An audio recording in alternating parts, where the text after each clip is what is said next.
জেলার ঐতিহ্যবাহী ক্লাবগুলির মধ্যে অন্যতম ফুটবল ক্লাবের দুর্গাপুজো।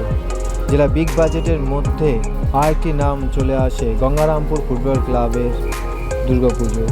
সোমবার রাতে আনুষ্ঠানিকভাবে পুজো মণ্ডপের উদ্বোধন করেন গঙ্গারামপুর পৌরসভার চেয়ারম্যান প্রশান্ত মিত্র। প্রয়াত মাধবেন্দ্রনাথ সরকারের প্রতিকৃতিতে পুষ্পার্ঘ্য নিবেদন মাল্যদান করে হয়। বরণ করে নিলেন পূজা কমিটির সেক্রেটারি শ্রী গৌর ঘোষ এবং সন্তু ঘোষ।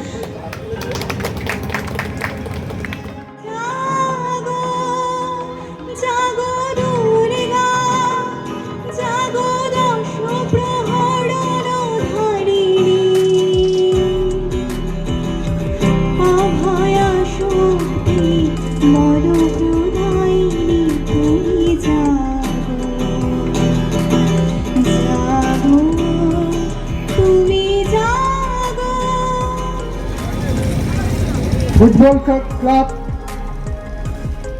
তার সঙ্গে সঙ্গে আনুষঙ্গিক খেলাধুলো থেকে শুরু করে গঙ্গারামপুর ফুটবল ক্লাবে প্রতি প্রজ্বলন ও ফিতে কেটে পুজো মণ্ডপে উদ্বোধন করেন গঙ্গারামপুর পৌরসভার চেয়ারম্যান প্রশান্ত মিত্র। ফুটবল ক্লাবে এবছরে পুজো মণ্ডপ ডোকরা শিল্পের আদলে তৈরি করা হয়েছে এবং পিতলের পাত্র দিয়ে তৈরি করা হয়েছে দেবী প্রতিমা। মনোরম কারুকার্য ও শিল্পের ছোঁয়া দেখা যায় এই ফুটবল ক্লাবের দুর্গা মণ্ডপ ও প্রতিমাতে।